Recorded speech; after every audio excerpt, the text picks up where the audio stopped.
जे साहिल व माने ऑनलाईन मॅचचा आनंद घेतात आणि ते देखील या स्पर्धेला खूप सारे शुभेच्छा कळवतात. मॅच मात्र आता पुन्हा एकदा सुरू होते. एका बाजूने एस स्पोर्ट्स तर दुसऱ्या बाजूने बाबा इलेव्हन या दोन संघादरम्यान सामना. स्ट्रायकिंग एंड वरती असेल रोहित, नॉन स्ट्रायकिंग एंड वरती असेल विजय, गोलंदाजी मार्कवर वसीम.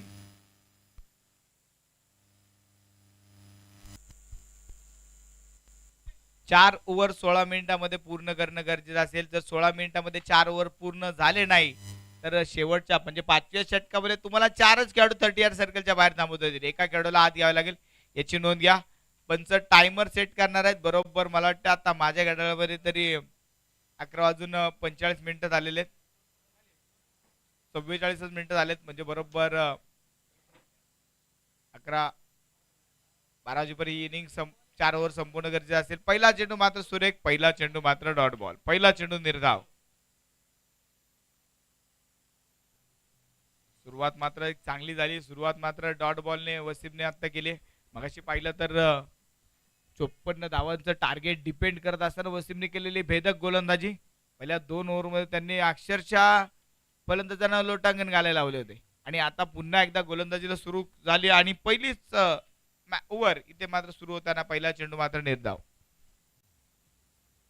एकदा खुलवा टप्प्यात चेंडू टाकण्याचा प्रयत्न होता. एस्टॅन पासून थोडासा बाहेर चेंडू टाकला. अगदी मिडॉन मध्ये खेळून काढला एक सिंगल धाव. स्ट्रायकिंग एंड वरती आपण पाहतोय आता विजय असेल.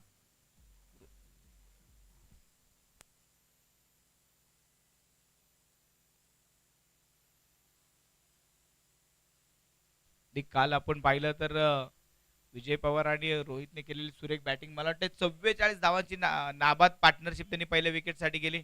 नंतर मात्र विजय पवार यांच्या पायाला थोडासा क्रॅम्प आला. तिथून मात्र ते थांबले आणि त्यांनी मात्र डेगआउटला जाणं पसंत केले. कारण काल त्यांना माहिती आहे विकेट धावा चांगल्या बनवल्या होत्या. विजयाच्या दिशेने वाटचाल झाली होती. उद्या मॅच खेळायची आहे त्यामुळे आज आराम करणं गरजेचं. म्हणजे कधी थांबायचं कधी खेळायचं कळलं पाहिजे. फटका फसला, चेंडू हवेत, झेल टिपला आणि विजय इथे पहिलाच बाद.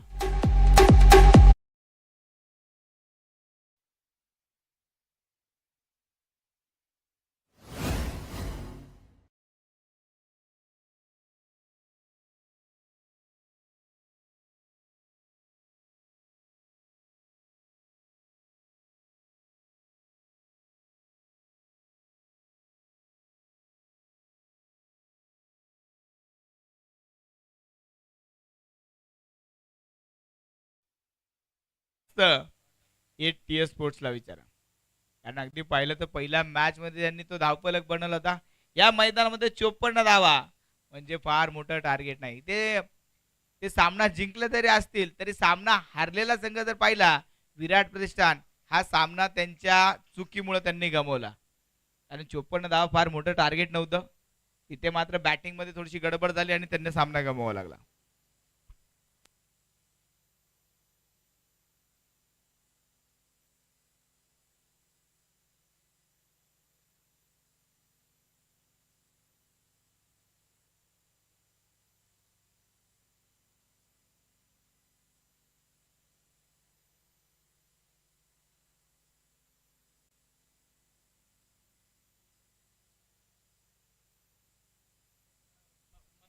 त्यावेळेस अगदी शांत डोक्याने चेंडू खेळला एक सिंगल धाव.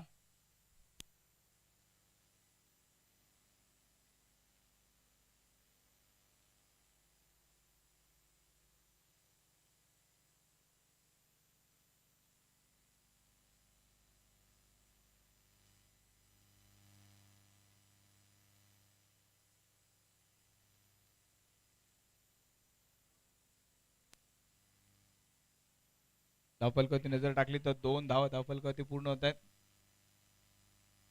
हो इथे चेंडू पुन्हा एकदा हवेत, फटका फसलाय, 2 क्षेत्ररक्षक चेंडू पर्यंत पोहोचताय, टिपला झेल, दुसरी विकेट या ओव्हर मध्ये, फलंदाज बाद.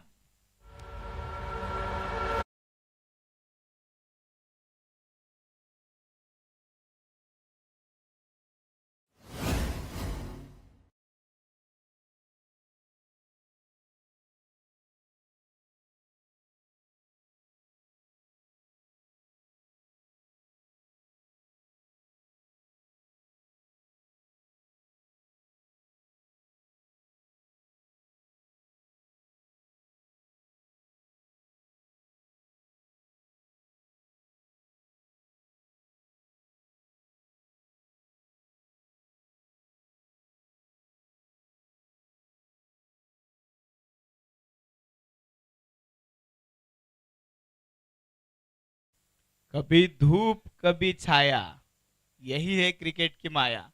काल ज्या जोडीने 44 धावा बनवल्या, वसीमने आज त्या जोडीला 4 धावा देखील बनवू दिल्या नाही. 2 धावांमध्ये दोघांना डगआउटचा रस्ता दाखवला. 2 धावांमध्ये 2 फलंदाज इथे बाद केले. नवीन फलंदाज मैदानामध्ये येतोय आता अतुल. अतुलला मात्र आता एक मोठी पार्टनरशिप बनवावी लागेल. सतीश आणि अतुल ही जोडी मैदानामध्ये आपण पाहतोय आणि या जोडीला मात्र धावफलक सावरावा लागेल. हो स्विच इट. पहिला चेंडू मात्र सुरेख फटका. Perfect middle of the bat चेंडू घेतलाय. वाह वाह काय क्षेत्ररक्षण तिथे मात्र केलंय. फार दूरवरचा पल्ला त्याने गाठला. चेंडूला मात्र फील्ड केलं. चांगलं क्षेत्ररक्षण आणि ते फक्त धावा खर्च आल्या त्या 2 धावा. ओव्हरची समाप्ती. पहिल्या ओव्हरची समाप्तीनंतर संघाची धावसंख्या 2 फलंदाज बाद आणि 4 धावा. बाबा 11 संघाचे धावफलक जर पाहिला तर 2 फलंदाज इथे पहिल्याच ओव्हरमध्ये बाद झाले. 5 षटकाची मॅच आणि ते पहिल्याच ओव्हरमध्ये वसीमने खर्च केलेल्या केवळ 4 धावा. एक आपला